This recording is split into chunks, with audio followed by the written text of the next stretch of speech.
Hey everyone, welcome to Reddit Readout. Today we are checking out True Off My Chest. Story 1. I'm making plans on moving in with my boyfriend and his family without my family's knowledge. Hi, this is an old account because my mom knows my current account. But as the title says, I'm leaving my house and I'm not looking back. My mom has always been abusive, whether that be verbal, physical, or emotional, and I'm at my breaking point. My longtime partner's mom has invited me with open arms to live with them. I'm getting a used phone and my own plan, and I'm saving money for tickets and an Uber to the airport. I'm also looking into cat carriers, because I don't trust my sister, let alone the rest of my family, to take care of him. I'm soon going to be free from this nightmare that I've been living for the past nearly 20 years. I'm not doing this anymore.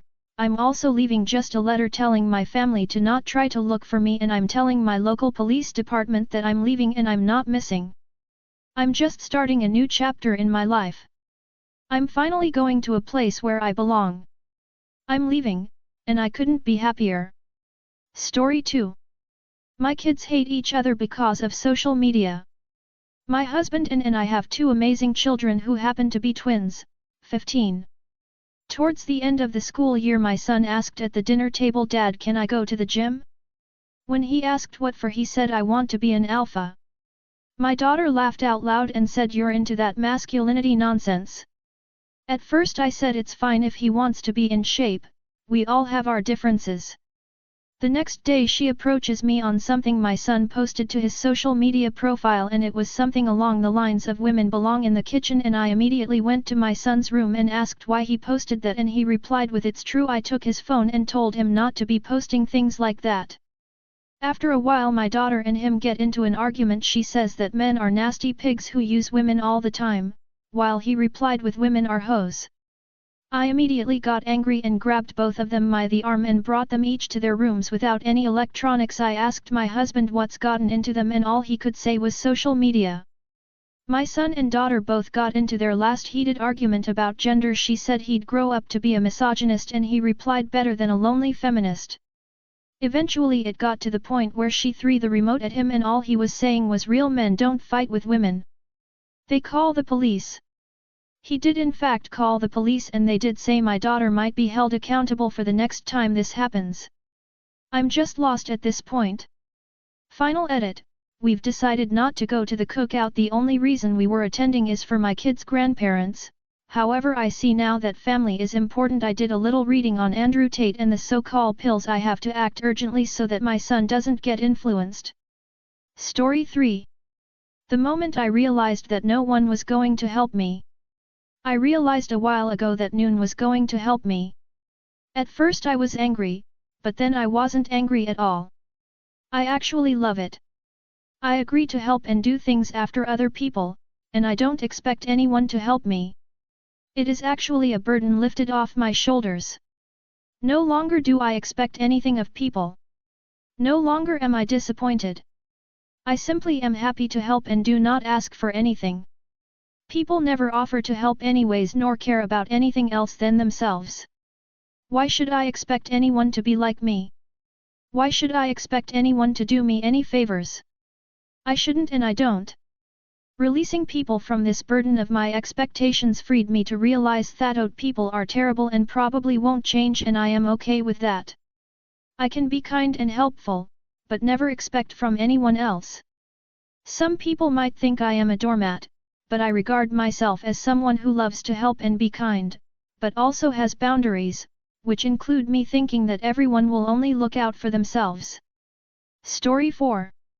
We're keeping old people alive way too long, just let them pass. To start, I'm a huge grandma's boy, lol. Come from a good family, had lived with my grandmother out of college, and my other grandmother, my brother and I would have weekly Sunday dinners with her during college. But now one of them is 90 years old and is in an assisted living place after having a stroke at 89. Went from living independently to being half-blind and unable to do anything on her own. Her brain function and speaking ability varies wildly, and she's constantly having UTIs. She has said she's jealous of all her friends and family that have just been able to pass on quickly and easily. During this time, Her husband / my grandfather fell, hit his head and was gone in a few days. At 93, he was still exercising every day up to the fall. During this time, she transitioned to multiple care facilities of varying quality until ending up where she is now, which is very nice due to her pension. It's insane how many old people in these places basically just exist until they finally manage to die. Ambulances come all the time and basically just come and prolong an empty life. All these senior living facilities are popping up everywhere. At some point, there is no good giving old people 15 pills a day to keep them alive for nothing. Severe dementia, vegetables, spending 99% of their time laying in bed for years. Just stop it, let these people pass. They lived their lives and for themselves and their families, it's better to not have a decade of dementia grandma, and rather have strong memories of who grandma was, not what she was the last 5 bad years of her life. My parents are jokingly serious if they start getting super bad when they're old, they're just going to go on a solo winter camping trip with a bottle of liquor lol. Come find me in 2 days. Not spending 5 years unable to even use the bathroom themselves. I'm the same way. I'm only 30, but if I make to 80 but can't even remember my kid's name and am just some husk of person, far from having a decent quality of life, just let outside one winter night and find me in the morning lol. Hell, even make a game out of it, follow the tracks and go find grandpa lol. Story 5. I'm ashamed of who I'm attracted to. I'm attracted to younger men. It was fine when they were 20 and I was 25, but the older I get, I'm still interested in that same age. I know it's creepy and gross. A counselor explained to me that the abuse I experienced in my teens stunted my emotional development, leaving me attracted to that age range. I never dated. I just married the first guy that showed interest. I was honestly scared of men. I wish I could have been a normal teen. I wish I could make myself normal now. I don't act on my feelings. I'm still married. I just worry my thinking is so messed up, and I can't change it. Story 6. My best friend just died. His wife called me and told me he was dead. She told me that he loved me and that I was his best friend. We talked every day, playing video games together or just texting and sending funny videos.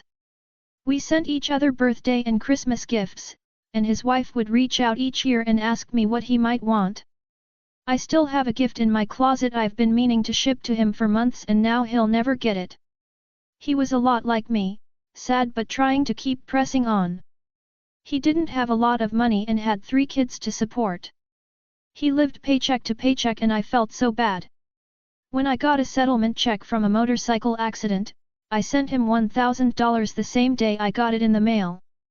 I told him, "You're my friend, I know you'd do it for me if you were lucky enough." He hated the idea but I insisted and he was very thankful. I was really looking forward to my Christmas gift this year. I just wished he could have been happy. He loved his wife and kids, he just wanted to not be poor. He wanted enough money to be able to see a doctor for his several ailments. He wanted to be able to afford a new gaming headset because his was taped together and on its last leg. He wanted to feel secure and not like the whole world was on his shoulders. Instead he died after a hard day of work at a lumber mill after being hit by a car. He was my only friend and I never even met him. I've spent more time talking to him than anyone else in my life besides my parents. I don't know what to do with myself. I should have flown out to see him when I had the chance. Now the only time I see him in person is at his funeral. The world is so fucked up and unfair. This isn't how his story was supposed to end. He was supposed to win. The good guy is supposed to win. Story 7. My heart is broken and my relationship is over. I, 25M, was very much in love with 21F, but our dynamic was flawed. She was busy and mean and I was needy and controlling. It was the most toxic relationship I've had but still I am very sad. She is a beautiful person underneath her issues. I've learned a lot but man, it hurts really bad right now. Be the first to comment. Nobody's responded to this post yet. Add your thoughts and get the conversation going. Story 8. I'm hooking up with a girl's boyfriend. So I, 16F, am hooking up with this girl's, 14F, boyfriend, 15M, let's call him Jamie. This sounds bad but let me explain. Jamie used to date my best friend and so I know him, and anyway, a few weeks ago I was with my BSF other mate and he comes over and we are mucking around and he starts telling me about how said girlfriend, let's call her Kyle, always hits him and is toxic, so I start asking him how, why, what do you do, etc. And anyway I get his snap because before he came over he asked for my Snapchat. I forgot why, I think cause he was joking around, and anyway I give it to him and fast forward we start snapping and he starts pulling this I'm ugly, no girl wants to date me shit, but I started to like him, so I'm telling him how he isn't and he's this and that while knowing he has Kyle. And anyway one thing to the next I tell Jamie how I'd date him and how I like him, and he says he likes me but says he wants to break up with Kyle and then doesn't end up doing it. Then a week goes by. I go with my best friend to see our other mate again and Jamie comes over and my BSF and other mate leave us alone, and then we ended up making out and another week passes, we see each other again and make out again, and then I went home and since then we've been talking / snapping acting like a couple, but I've been asking how him and Kyle are because he'd also tell me how annoying she was. They're suddenly going good and he said next time they fight or SMT he's probably going to break up with her. This all probably doesn't make sense either, but YK, so I don't know what to do. First I know this is absolutely terrible, and before I've tried telling his GF that he's asked me for nudes before and she's just never answered me, but I know I should tell Kyle and it's so selfish, but he makes me feel so happy and giddy, but I know something has changed. I'm not sure if it's because they're actually going good now or if it's because I've hooked up with him, but it's just off. Story 9. I don't know what to do with my boyfriend. First time posting and my thoughts are all over the place, so please forgive me. My boyfriend and I have been together just under 4 months. All has been good so far. I've only recently started have some, what I consider, insecure thoughts and feelings that I'm unsure how to bring up with him. Mostly deriving from him and a particular friend, who we'll call Matt. Matt and my partner go back many years and are good friends. I've met Matt on one occasion and he seems really nice, but has a tendency to go out drinking and often cheats on his long distance, off and on again, girlfriend. My boyfriend also goes out clubbing with Matt and is very open to me about what Matt gets up to and their plans. My worry is building up from the fact my boyfriend goes clubbing and is also now planning a boys' weekend away in another city for more partying. He hasn't gone into detail on specific plans or who else is going, but I can't help feeling uncomfortable. Not once has my boyfriend asked how I felt about any of their outings either. Outside all this I understand I need to trust my boyfriend, but I can't help these growing feelings and the fact how I feel may not be a priority to him as well. He also never invites me to join for these events, but I also never showed interest, so I don't entirely hold that against him. At the moment these thoughts are getting much, but I'm hesitant to talk to him about it should it just be me overthinking and being anxious. Thanks. That's all for today. Please don't forget to like and subscribe.